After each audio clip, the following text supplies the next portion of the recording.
I'm going to be talking about the U.S. Climate Vulnerability Index and how this mapping tool can help improve our understanding of the intersection between growing climate risks and pre-existing long-term health, social, environmental, and economic vulnerabilities. So let's start by defining what is climate vulnerability. We know that a destabilized climate is exacerbating the severity of extreme weather events like wildfires, droughts, storms. We know that it's worsening infectious and chronic diseases, intensifying social and economic stresses. And some U.S. communities have and have always had access to resources that help them prepare for, endure, and recover from these impacts. Many, however, don't. And they are more vulnerable to climate impacts due to decades of racist housing and infrastructure development, unequal protection of environmental laws, labor market discrimination, and other systemic inequities. The kinds of persistent environmental injustices and health disparities experienced by the communities we worked with during the development of this tool, they're not accidental. They're inextricably linked to environmental racism and discriminatory historical policies. Take redlining in Houston, for example. So the Homeowners Loan Corporation was established in the 1930s, and it was supposed to provide mortgage relief to homeowners at risk of losing their homes through foreclosure. And what ended up happening is that you had loan officers and appraisers evaluating mortgage lending risk right before the surge of suburbanization in the US. And then you ended up with this property rating system where A is the best and D is the worst. So A ratings went to properties located in homogeneous areas, ones that, and I quote, lacked even a single foreigner or Negro. B or C ratings went to properties located in neighborhoods containing Jewish residents or foreigners like Italians or Mexicans who immigrated. And if a neighborhood had Black residents, it was marked a D, no matter what their social class or how small a percentage of the population they actually made up in that area. If you had a D rating, you weren't getting a loan for purchasing or upgrading any property. Appraisers effectively ensured segregation through this property rating system. It unfairly deemed mostly Black and brown communities ineligible for federal mortgages. It resulted in almost a century now of disinvestment, and it contributed to conditions that generate and perpetuate systemic inequities to this day. So as a result of low property values in those redlined communities, it paved the way for, you guessed it, industrial facilities, waste sites, freeways. These sources of pollutions got built in communities of color, and it creates the multitude of environmental hazards that threaten the health and resilience of those communities today. And we're seeing that same picture being perpetuated in climate impacts. So if we want to create more sustainable, more equitable, more resilient and healthier communities, we need data-driven planning and thoughtful policy choices. When we first looked into what was out there in terms of existing screening and mapping tools, we found a number of them at the federal, state, region, or county level. But what we heard from our community partners and what we found as we dug deeper was that they were limited in what they could provide. The tools they didn't have that many indicators, maybe 40 tops and one of the more fleshed out ones. They didn't reflect cumulative burden. There was no community or stakeholder input that was incorporated into the tool's development. And many lacked climate indicators. Like, climate is huge. So in working with our community partners like Sunnyside, Will County, South Bronx Unite, we recognized a need for a better definition of climate vulnerability and for better data-driven tools. So EDF, Texas A&M, and its community partners sought to improve our understanding of the intersection between vulnerability and climate change risk. We wanted to disentangle which factors contribute most to vulnerability and equity so that we could empower vulnerable communities and policymakers to build resilience from actionable data. So what this involved, this is the methodology part. It's going to be boring, but vital. We reviewed more than 200 data sets for inclusion in the CVI. Of those, we prioritized publicly available, nationally consistent data, meaning all 50 US states and DC, and data with census tract level geographic resolution and looking at the more recent data sets. However, to avoid pandemic-related anomalies, we predominantly obtained annual data from 2017 to 2019. We also engaged equity and justice community leaders purposefully, who we already had existing working relationships with, and we held periodic meetings with them over the course of 2 years to ensure that the indicators that we were looking at were relevant for them and for community advocacy. So to not double count data, we excluded existing index scores because they're typically composites of many data sets. We excluded data sets, any data sets where there was a lot of missing data. And we actually came across 9 national data sets that lacked data for Alaska and Hawaii, which was surprising. So we decided not to exclude those since we had good data for the lower 48, and instead those values for Alaska and Hawaii were left missing and didn't contribute to the CVI index score for those states. And while we wanted to include the US territories, there was too little or no data for those regions to make it possible for us to include. When we used census tracts as the geographical unit of observation, typically they have an average population of about 4,000 people. Finer resolution data does exist, like census block group and block level, but we found that it can suffer from uncertainty or even data censoring due to privacy issues. So this is why we opted for census tract level data rather than something even more local. And also it was abundant. So the census for the information, but because the third point is the EDF meetings in Maryland. So yeah, I would like to add something related with the context that the work that we have been developing in this year. We are currently in Chile discussing about the framework of the rules. Are you able to mute all, Aurora, as the meeting host? Implement the Article 6. No. At the beginning of the year, we were. Sorry, I thought I was getting a question. Some kind of agreement, MOU between Chile and New Zealand. Or is there any way we can mute that? Thank you. Okay. Thanks for flagging that. I thought I was just getting bad audio and getting a question. Right. So census tracts. So census tracts are fine. Census block groups would have been better, but not a lot of data at that level and privacy issues anyway. So census tracts allow for a lot of sufficient granularity. It's good enough. And it helps us understand hyperlocal differences, especially within urban areas. So county level data can be a bit broad to identify drivers of vulnerability. It can be a little difficult to determine where targeted benefits and resources should be directed, but when census tract level data was unavailable, we still used the county or state level data. And so for those limited data sets, all census tracts within the geographic area were assigned the same value. In instances where a small fraction of census tract data was missing, it was imputed with the median at the next larger geographic scale. So for example, for missing census tracts in a data set, the median of non-missing census tracts within a county, say, was assigned. And I'll just flag that no indicator had more than 25% of its data imputed, so this was done sparingly. And for any raster data sets, pixels falling within tract boundaries were averaged to assign a single value per tract. And where appropriate, population or area-based adjustments, we made those to create indicator parameters that were comparable across census tracts. So for example, health case counts were converted to per capita. So anyway, we converted all data, including shapefiles, to comma-separated value files in ArcGIS so they could be integrated with other data sets to create the CVI score. Then all the data was converted to percentiles so we could have a single scale and that we could integrate all these different data sources. I'll also flag too that for consistency in directional uniformity, some indicator percentiles were inverted. So higher percentiles are always reflecting greater vulnerability or risk. So an example of this is lower life expectancy in years. We inverted this so it had a higher percentile value to indicate greater vulnerability. So to integrate the data across multiple streams, we adapted EPA's Toxicological Prioritization Index, or ToxPi approach.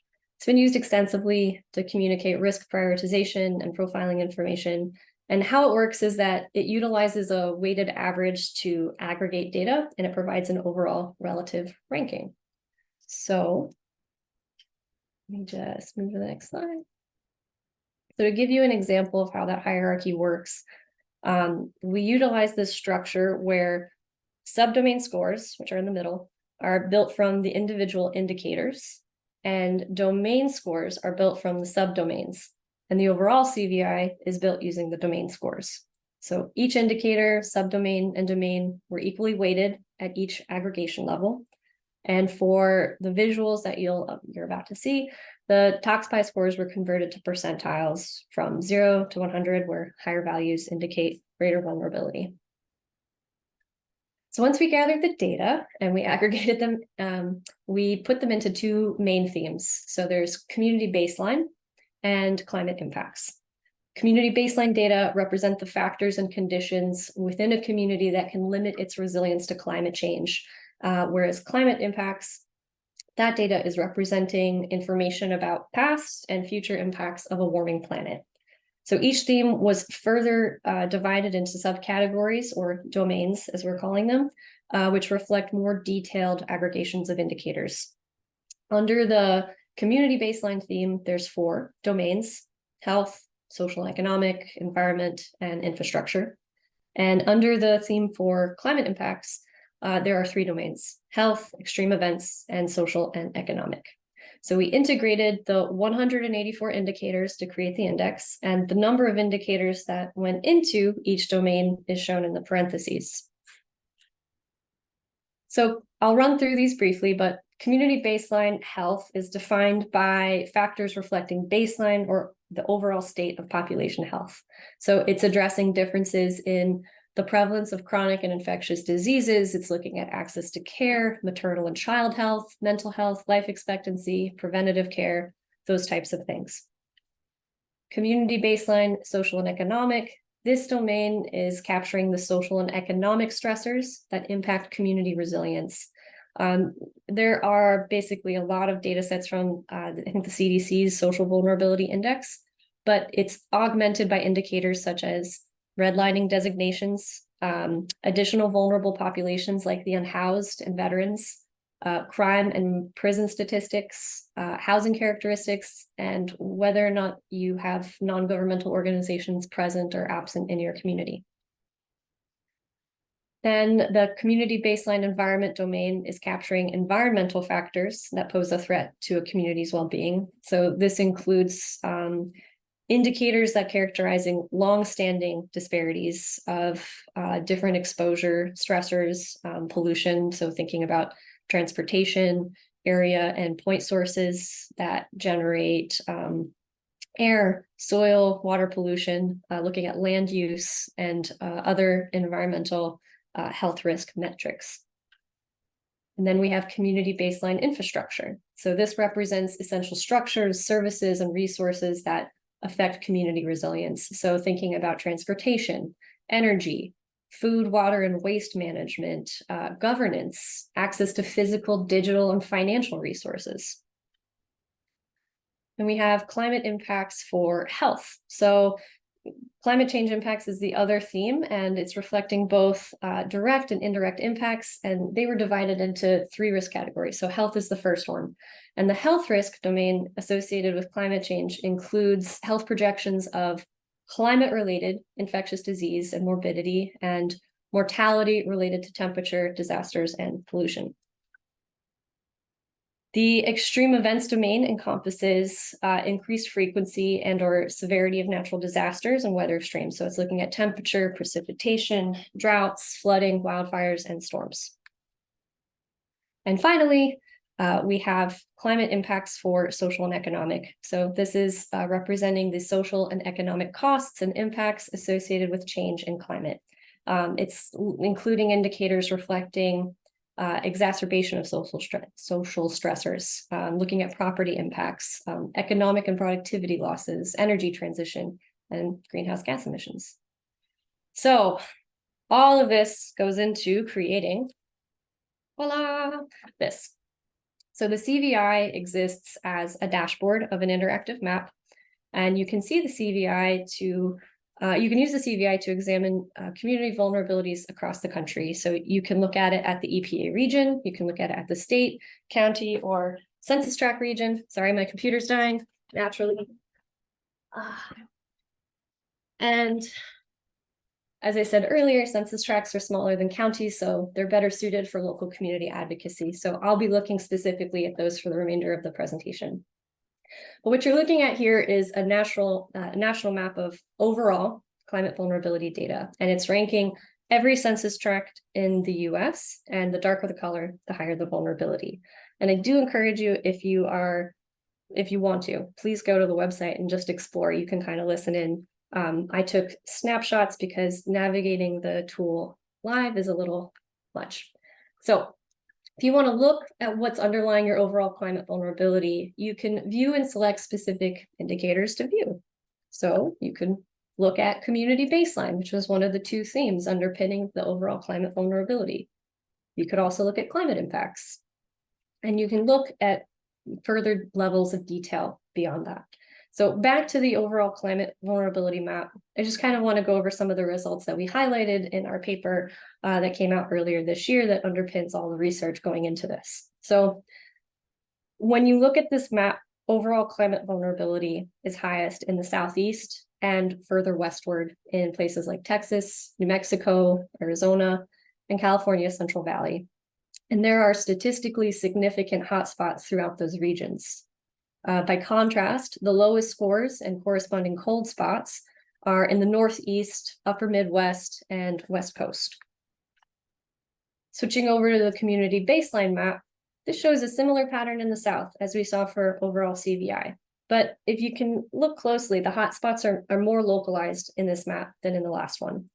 Additionally, the community baseline vulnerabilities extend into the Southwest and into California's Central Valley, whereas climate impact risks extend up into the mid-Atlantic region and parts of New England, like look at the southern tip of New Jersey, my home state. So we're also seeing that same pattern in the Southeast and in Texas as we saw for overall CVI and the community baseline maps. But what's also very clear from this is that every state is going to be impacted by climate change in one way or another. So we looked to see who ranked, highest on our index, and the 100 census tracts with the highest overall CVI scores were concentrated in 28 counties, just 28 counties in 9 states. So that's Texas, Louisiana, Mississippi, Alabama, Georgia, Tennessee, Pennsylvania, and the Carolinas. And they were mostly clustered in urban areas, but Texas, Louisiana, Alabama, and Tennessee, they accounted for 87 of the top 100. 87. And Shelby County, which is in Tennessee, think Memphis, they had the most census tracts. They had 21 census tracts concentrated in one county among the top 100 most vulnerable. So I wanted to take a closer look at what's happening in that community. So South Memphis, which is a census tract in Shelby County, they have one of the country's highest overall climate vulnerability scores. It also has one of the highest environment vulnerability scores in the state. It ranks in the 98th percentile, meaning it has a higher score than 98% of all other ranked census tracts. This subdomain itself is heavily impacted by transportation sources like traffic from passenger vehicles and trucks. And this is no surprise given that 5 major highways run through South Memphis. A high percentile ranking for transportation sources may also explain a high percentile ranking for criteria air pollutants. Think particulate matter, nitrogen dioxide. It's no surprise that vehicle exhaust is the rationale or reason behind those pollutants. So if you're a local government official, reducing traffic from passenger vehicles and trucks could be a step towards improving this area's climate vulnerability that could also benefit the community in a myriad of ways. So South Memphis is a big neighborhood, but it's not densely populated. It's got maybe 1,000 people in this area. And if you don't own a car, One of the main ways that residents in South Memphis get around is by using the Memphis Area Transit Authority public transportation system, MATA. However, MATA doesn't reach the suburbs outside of the city, and it's known to be unreliable, which limits employment options for residents who depend on public transportation. And I've even seen accounts, as early as September that's talking about how unsafe it is. Memphis as a whole, it's always been considered one of the most difficult cities in the US to get around in without a car. Just flagging that here. So when your mobility is limited, it can have a cascade effect. I want you to think about it. Not having access to reliable public transportation, it not only limits your employment options, but it can make it tough for you to access other necessary services that you might not think of, like grocery stores and fresh produce markets, especially if you live in a food desert. Access to nutritious foods can have a significant impact on health, especially on a community like South Memphis, which possesses one of the highest scores for chronic disease in the country. Poor diets, it's been proven, lead to chronic illnesses like diabetes, heart disease, obesity, and it accounts for 70% of all deaths in the US. And South Memphis has in recent years experienced several grocery stores closing. Kroger, most notably, closed 2 of its locations within 2 weeks of one another, leaving the community, which is mostly Black, with very few options. Kroger had announced that the 2 stores in the past 3 years had lost almost $5 million. And they had been there for years, with I think one of the locations opening up in sometime in the 1980s. Companies like Kroger aren't thinking about the service their presence provides for a community. They're thinking about how to be profitable. And they stand to do that in areas with higher household incomes. So they leave areas like South Memphis. Redlining can also be at play. Insurance companies, they don't want to provide coverage to businesses located in places like South Memphis. It's difficult to get loans, and they often face higher than average insurance rates because of perceived or actual crime in these areas. So if you don't have access to healthy foods in your neighborhood, and you can't rely on mass transit to take you somewhere that does, then what do?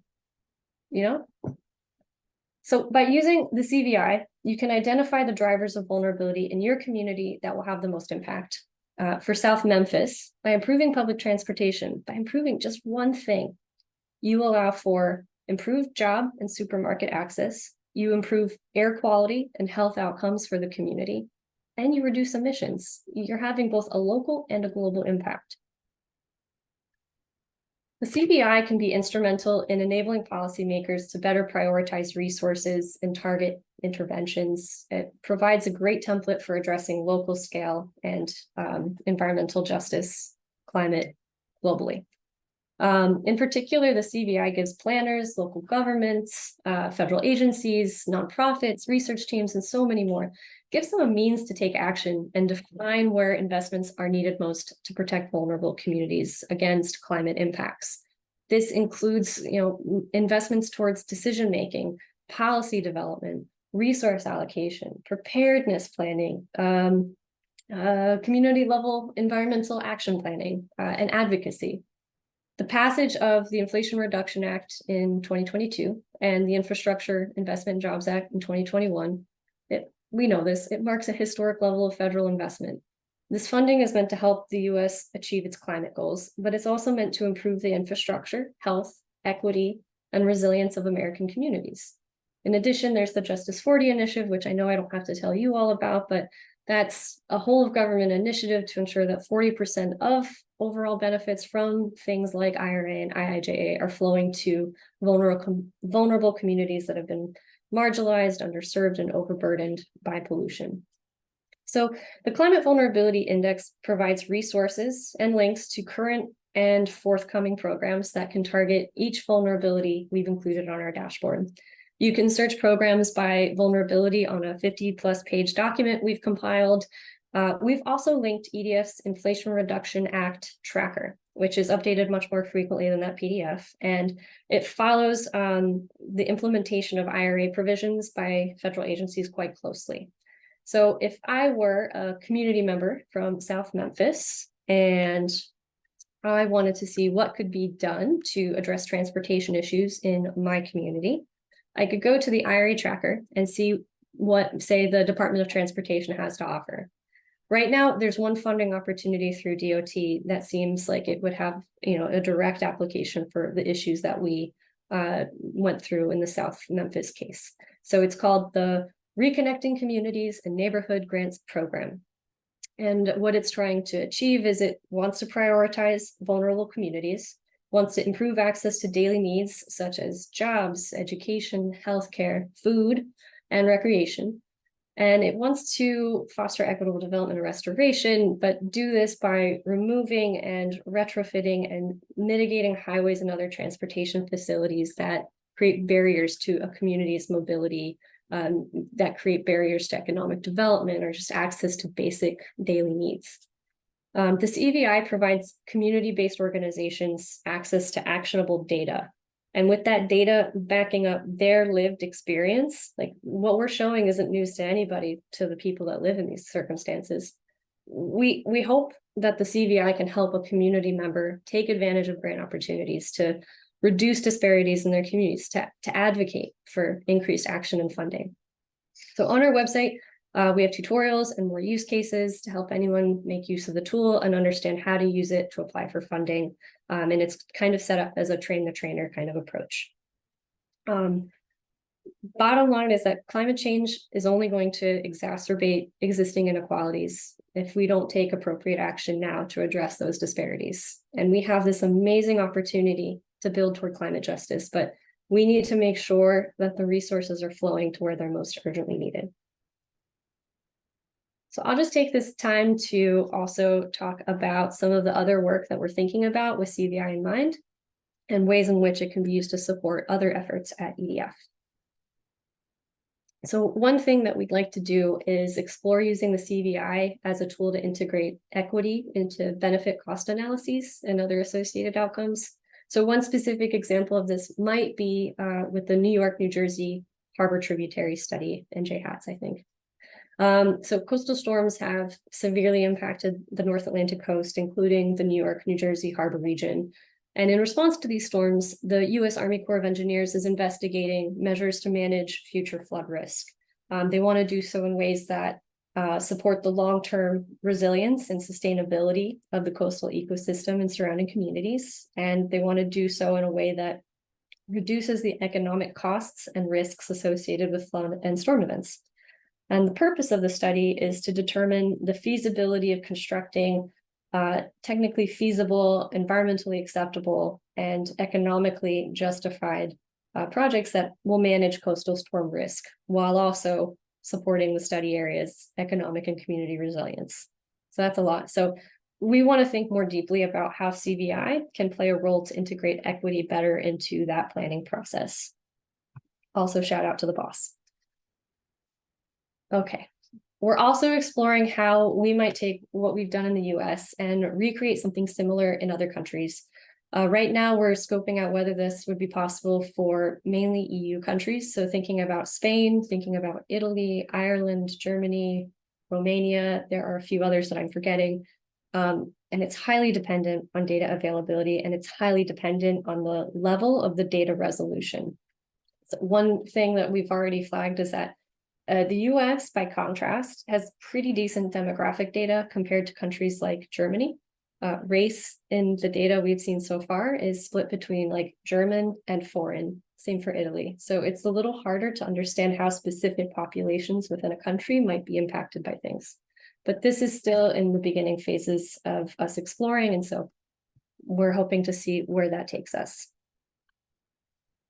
There's a lot of other applications for this as well. So you could use the CVI to understand impacts to where hydrogen hubs get placed. They just recently announced, I think, the first 8 recipients of that funding from DOE. So understanding, what types of questions should these communities be asking? What are the impacts that they're already struggling with? How can we kind of uplift and flag some of the things that they should be aware of?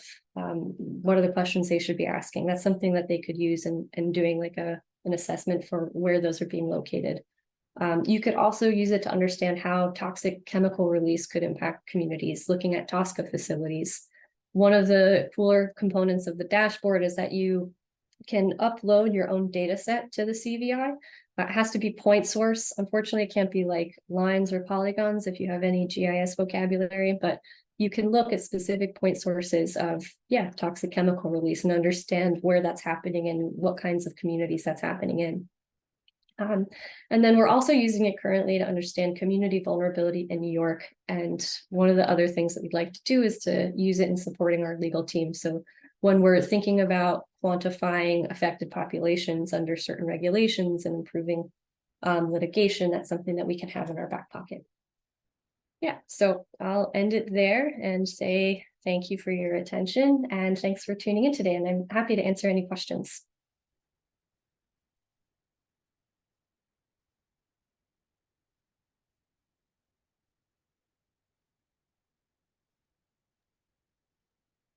I'm Aurora. at the, yeah. Okay, I just have you guys up now. Matthias, do you have a question? I do, but I think I just had the clapping hands emoji going, but Oh, I'm happy to throw out a question.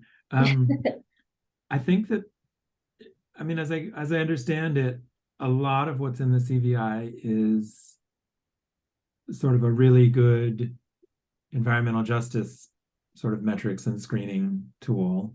And then there's also climate specific topics in there.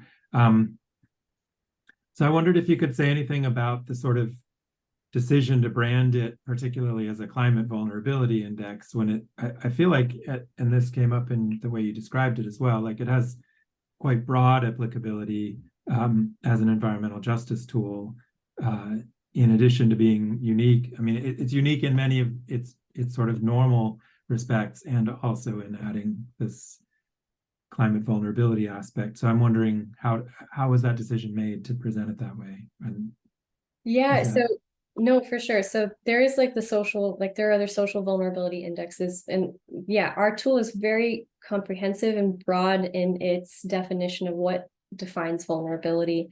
But I think that while we do have a number of indicators that look at a lot of the baseline vulnerabilities, what is very different about our tool from other tools is the fact that we actually thought to include climate change impacts beyond just, I think, sea level rise, and I don't even think it was temperature, but there's just a huge lack in trying to capture, you know, the costs of climate disasters, the cost of life, thinking about not just like climate change impacts, but thinking about all the other indirect impacts that come with, you know, storms and extreme weather. So I think that's why we decided to call it the Climate Vulnerability Index, is because we were one of the only teams that were actually acknowledging climate in their data sets and actually doing it justice. Grace might have a different answer, but that's my take. Thanks. Yeah. Jesse? I'm curious whether the tool can be used to parse vulnerability to different types of hazards. So I guess like just thinking on like the socioeconomic side of things, like the factors that make a community vulnerable to floods are very different than those that make them vulnerable to extreme heat. And I guess maybe related to that, like, I guess maybe how are you thinking about like those underlying like causal factors that contribute to vulnerability for a given type of hazard or peril or something like that? Yeah, I feel like there's a lot of ways for me to interpret that. So I'll just go ahead and say, so you can visualize the indicators. So you can go through and click through the 185 indicators and you'll see a visualization for that. So if, say, overall climate vulnerability is too broad, I have actually a really good example of this, not in this presentation, but I actually just wrote a blog about it where I was focusing on a community in Michigan, in a suburb of Detroit, and looking at their climate vulnerability. And the climate vulnerability overall was it was middle, it was average. But if you start looking deeper into like levels, the more nuanced levels of what's underpinning that climate vulnerability, then you would see, you know, like they have a 98th percentile for, they're in the 98th percentile for, I think, residential energy cost burden.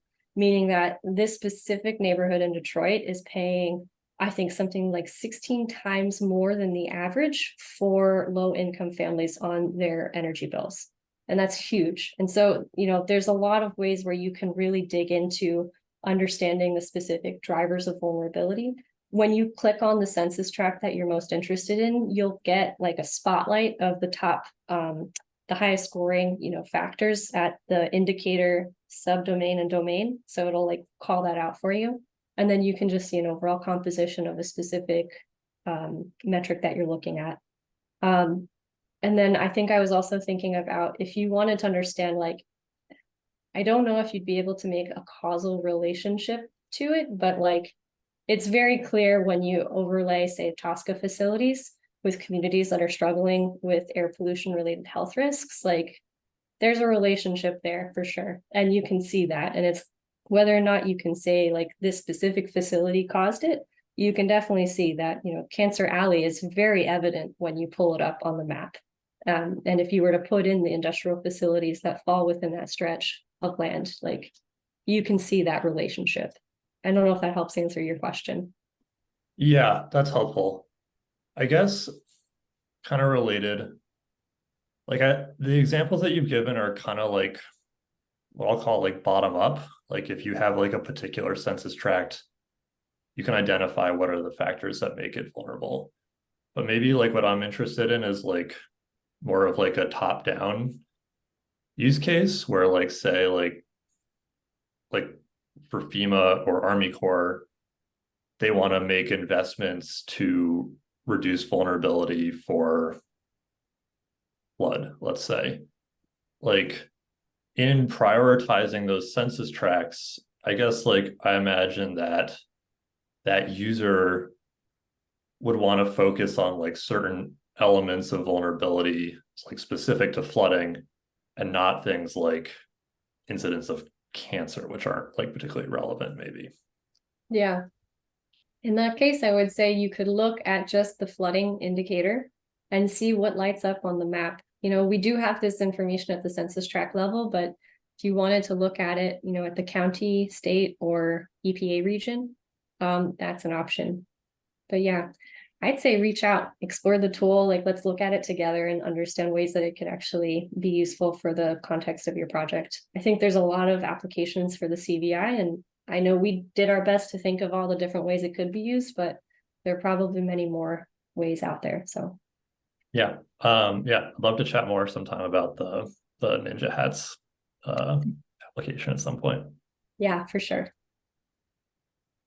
I'm not sure who to call on first, but Lauren, maybe?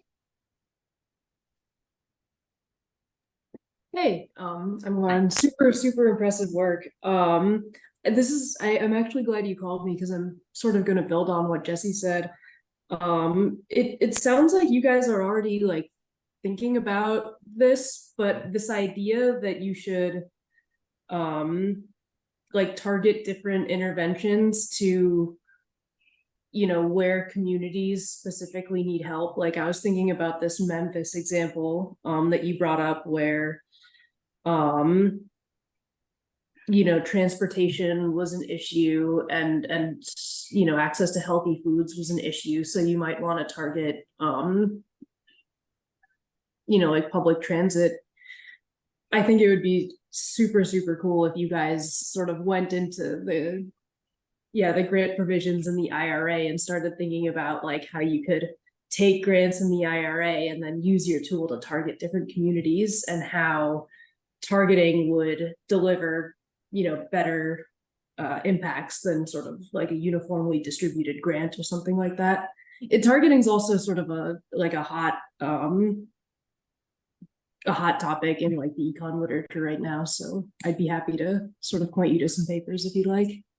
Yeah, that sounds great. I think a lot of the rationale that we had behind doing like the train the trainer kind of tutorials, like we have a whole website or section of the website that Lauren Johnson from our equity and justice team spearheaded, which is really geared towards, helping community advocates, helping policymakers understand how they can make use of the tool. Like I think there's only like 6 of us at EDF, and we do have these community partnerships, and we're working with them. But I think what we really want to do is put the data in the hands of the community members, help them understand, like she put together like PowerPoint presentations that they could, like templates that they could fill out if they're like going to talk with their representatives. I think she even put together like not so much like a mock-up of like a grant application, but understanding like how to structure that and different parts of CVI that you could input into something like that. So yeah, it's an amazing piece of work, and I think it's really crucial to, you know, not just flagging the vulnerabilities, but also giving people a way to actually address those vulnerabilities that they're finding in the dashboard.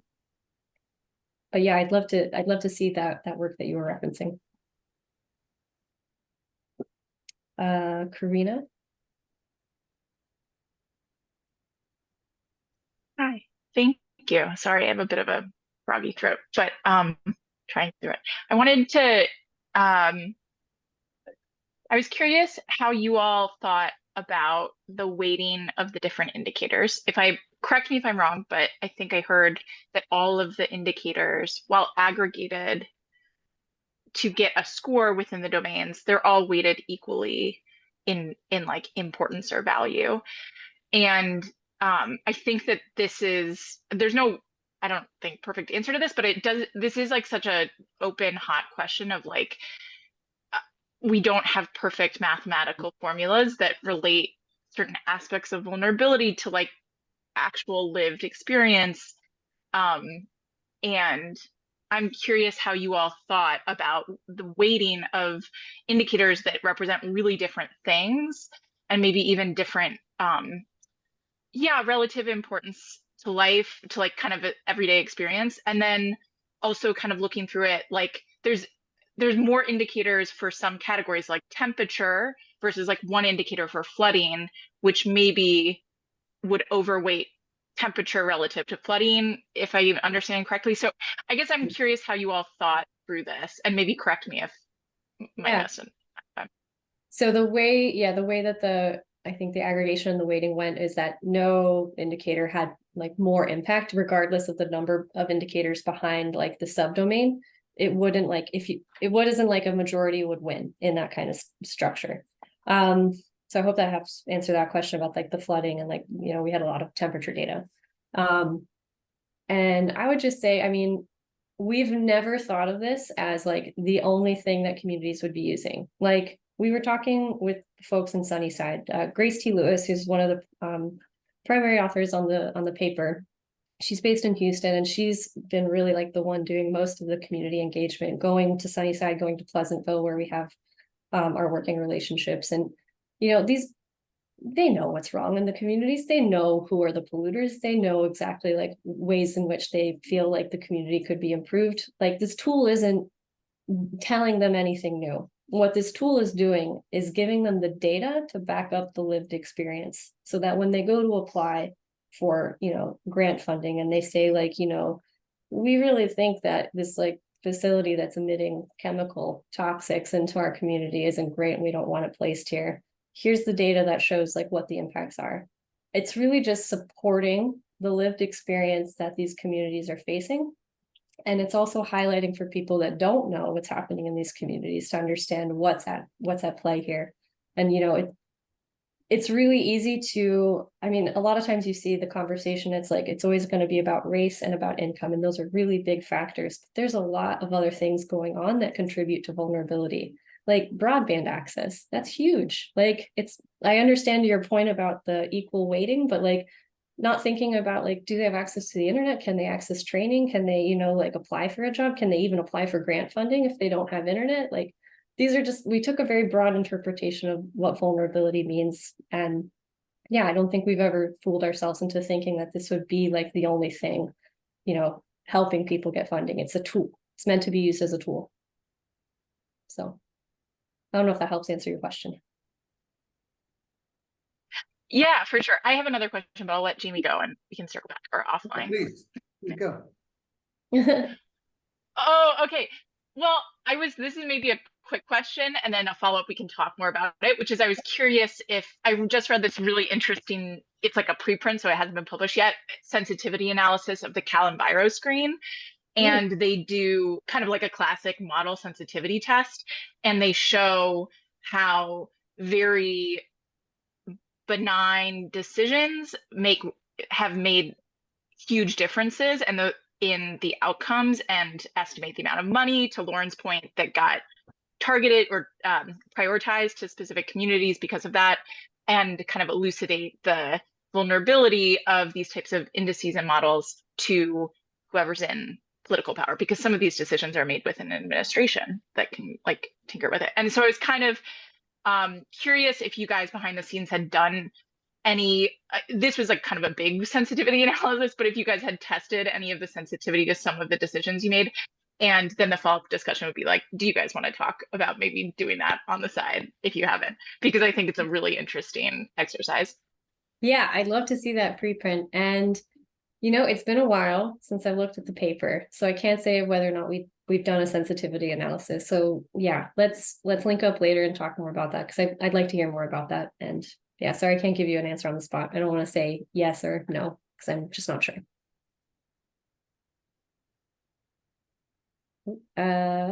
Jamie? Sure. So first of all, just congratulations. It's just a fantastic piece of work. And you know, the kind of conversation and questions it's raising and the ideas of what we could do with it is all, you know, in validating what a great piece of work it is. Also, congratulations on your presentation of the work. I think you did a really, really terrific job. Thanks, Jamie. I see the tool as useful for the ways that you've already described, but also I kind of wish it's useful as a data library, and I'm curious if you agree. So, and that maybe is like an unfair ask of the tool. What do you mean by data library? Well, yes, to elaborate, like, so I'm lazy and I want to find data that's, you know, quality data as easily as possible. And right, like today on my list is to get some data on how much households spend on transportation each year, right? So consumer survey, right? So I'm wondering if I can drill down into your tool some way to find those data. Yeah. And you can't, so the answer is yes. And so maybe there can be a tutorial at some point to show me how to do that, because like that's awesome, right? So as a data library, it's awesome. What's I think really was great about your presentation, what's great about this tool is it allows you to tell stories, or it allows one to tell stories, very rich stories. The story you told of South Memphis, and I was able to click along with it on my other screen. And I want to just compliment Jeremy and team and others on the interactivity. It's just an easy to navigate and work with tool. It's so fast. I wanted to mention that we used to present like an energy green jobs map that was all the way down to the census tract level. And we also used to show Bruce Springsteen's hometown. Oh yeah. And so you could actually tell that story even better than you've told it, with not just a picture of the boss, but you know, you could actually point out the St. Rose Lima Catholic School in Freehold, yes, which is where you went to high school. Yes, Jamie. Right. So and naturally what people are going to do, and I think the point you made about this is a tool to validate people's lived experience. I think one thing people are going to ask is, does this tell my story? Does it describe my community? And so while you were presenting, I clicked through down to Huron, California, which is a very challenged community that I've worked with in the past, and it definitely showed up as high vulnerability. But the story it can tell, and this was like of 2 minutes of multitasking, but like the map revealed just fascinating facts about the community. It's like stuff I knew, like 98th percentile in California for socioeconomic stresses. But I didn't know that it was #1 of all the census tracts in California for lowest CO2 emissions from the from energy uses, right? And which also just reveals this like vicious, conflict, right? This community is contributing the least CO2, and they're 98th percentile on risk and climate vulnerability risk, right? Yeah. But so then just my practical question is, I would love to send these reports that you can click on and generate off to the mayor of Huron. How would I do that? Is there an easy way to do that? And again, maybe the tutorial thing. There is. It's definitely on the tutorial page, but if you want help totally. But you can click view report, and then I think there are icons if you want to share it, I think by email, by Facebook, Twitter, X, whatever it's called these days. So there's different ways to share it. For the data set, the library, I think it's in either methodology or resources, but there's a master data set that's an Excel spreadsheet that you can download.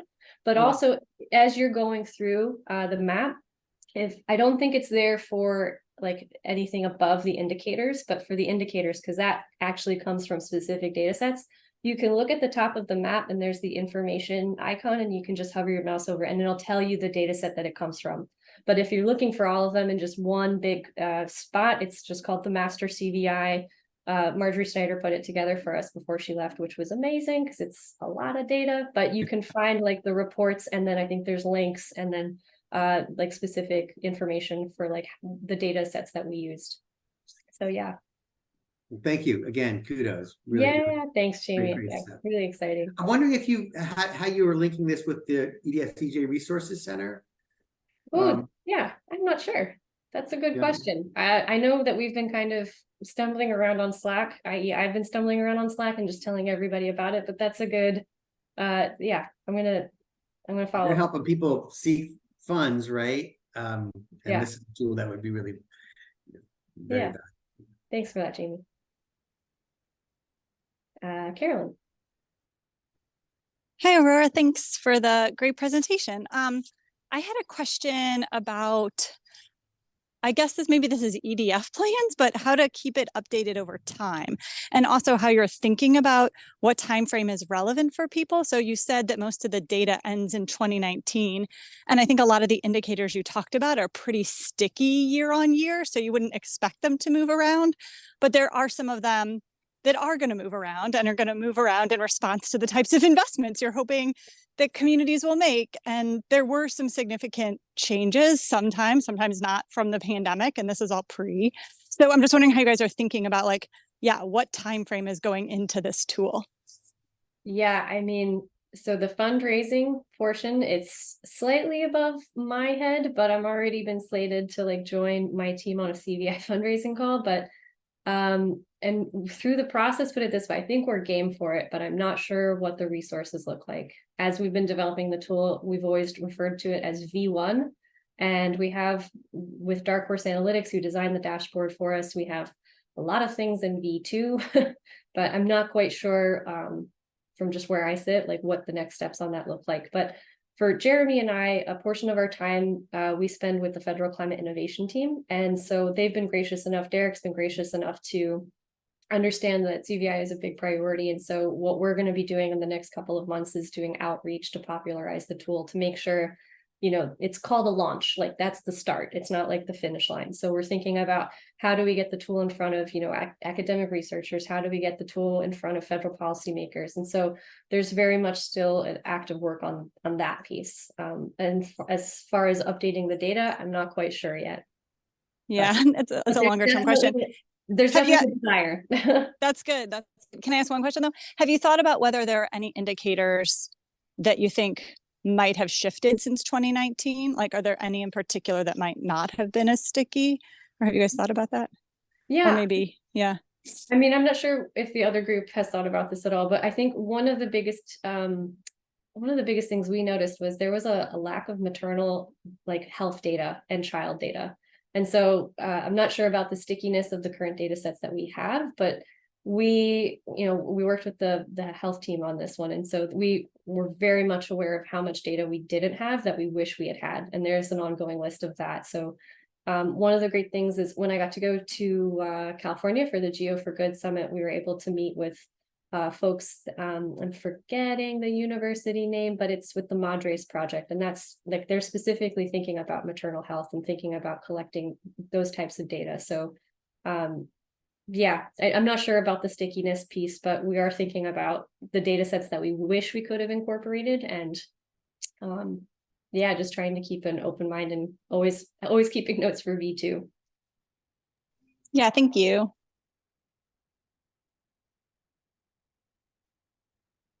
Any other questions? Jamie, I don't know if that hand's from before. Sorry about that. Oh, no worries. I also enjoy how much when we sent the tool out, how quickly people like immediately put in their home addresses or addresses that they know, places they've been. It's a lot of fun to watch. I recently just went to the Federal Climate Innovation Retreat, and somebody who was looking at buying a house was like immediately on like the prototype of the tool with me, and she was like, "What about this neighborhood? What about this neighborhood?" And it's really fun to see people engage with it in that way, because I think, I don't think about myself as being in a vulnerable community, but it's interesting to see where some of those blind sites are. Like when I looked at my hometown, we realized that we were like the worst in the state for we were medically underserved because the hospital wasn't within like a 45-minute drive. I just thought that was interesting. It's not something that we ever considered, as a major issue, but that stuff, that kinds of. My mom talks about that as when you think about where you retire. Yeah. How close are you to the hospital? Yeah.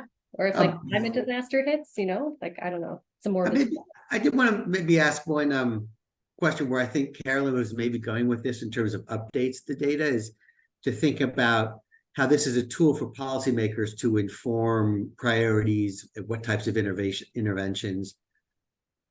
What do we think about the prospects for using this tool to measure outcomes, right? In terms of level of precision, level of regularity of updating these data that are used. Have you gone through like the exercise of asking, well, what if we put a hospital right in the middle of this community? What would we expect to see as changes in the vulnerability index over 5 and 10 years? And do we anticipate that those data are going to be available to actually do that evaluation? Like, I think maybe that's a kind of where maybe Carolyn was going with her, or maybe I shouldn't blame her. I'll just blame myself at that question. Yeah, I'm not sure. There are so many different places that we could focus on. I will say that Molly Ellsworth and Maya Draper are really thinking about CVI and doing like climate and health assessments for different cities. So one of the things that they're focusing on is looking at what are the impacts for city planning. And while the CVI isn't at the city level, it does at census tracts. So looking at different census tracts within a metropolitan area, I think might inform some of that planning. But I think it's so site specific, and that's one of the strengths of the tool, is that it is hyper local, and you can kind of. That's what I was thinking about with South Memphis. It's like, what if we actually doubled down the bus service and we did with EVs? Like, how would that play out in the CVI? It's like, well, it's probably going to reveal that you actually still have a lot of gasoline vehicles on these highways going through the community, but which ways, because that's what you want to do, right? You want to use this as a tool to figure out what solutions to use. And I'd love to run that exercise with South Memphis, right? Yeah, and I think that we're not really positioning ourselves as, like the people that will help with solutions. Like, we've designed the tool and we will help support use of the tool, but really, like, there's so much work that would be done and could be done. So we're happy to help on supporting the tool. And I think we're engaging in certain communities where we have capacity, but really, like, we hope that the tool is easy enough, accessible enough, the data is publicly available for you to be able to use it yourself and to go forth and kind of, not proselytize, but train other trainers and spread the word. And but I like that. I like the transportation CVI overlap. Yeah. Happy to jump back into that again. All right, 2 minutes past. I don't know, Jesse, are you the official convener for this? I suppose. If you have a minute, I have another question, but if you need to run, Aurora, we can definitely wrap this up. And no, we're good. This is kind of like a broader conceptual question, but I think it touches on Jamie and Carolyn's points. I think it's like in the beginning, you kind of framed social vulnerability within this like disinvestment or like siting problem of like hazardous facilities. And I think like there's like also like a residential sorting component to it, like lower income people sorting into hazardous areas. Yeah. So I guess like in a forward-looking sense, maybe like something that I'm worried about is like sorting in response to climate impacts or sorting in response to investment and adaptation that has like a gentrifying effect. Yeah. And so like, I guess like if you make that investment in the hospital in that town, like maybe that has this like gentrifying effect that actually like brings in a lower vulnerable population and pushes out that socially vulnerable population to like other disinvested in areas, I guess. Yeah. Yeah, I think I always think about it with the grocery stores. Like, is Whole Foods moving into, say, South Memphis a sign that other people should move there, or is Whole Foods moving in there a result of the area gentrifying already? I think it's an interesting question. I don't have answers for you, but I think, yeah, that it is a huge concern. And I think, as always, it's just a tool and it's supposed to be paired with thoughtful policy outcomes. So yeah, I don't really know how else to respond other than like, we're very clear about this. Like the tool is just a tool. It's meant to support whatever efforts you think that you should undertake for your community. But that's a great observation, because that could, yeah. I definitely see this as like separate from the tool itself, but like kind of has implications for like the policies that you would undertake in response to using the tool, maybe. Yeah, I feel like that gets at such a bigger issue than just like this tool of just how do you uplift a community without running it over, I guess. Yeah. Interesting. Well, if you have more thoughts on that, please do share. Well, thanks so much, Aurora. This is really terrific. Yeah, thanks. And sorry again for starting off late. I couldn't get onto Zoom, so yeah, no worries. Teams was trying to sabotage me. It knew I was cheating. Kudos again, Aurora. Really terrific stuff, and congratulations to the rest of the team who developed the CBI. Thanks, Jamie. Yeah, we're really excited. Thanks for tuning in. Yep. See you guys.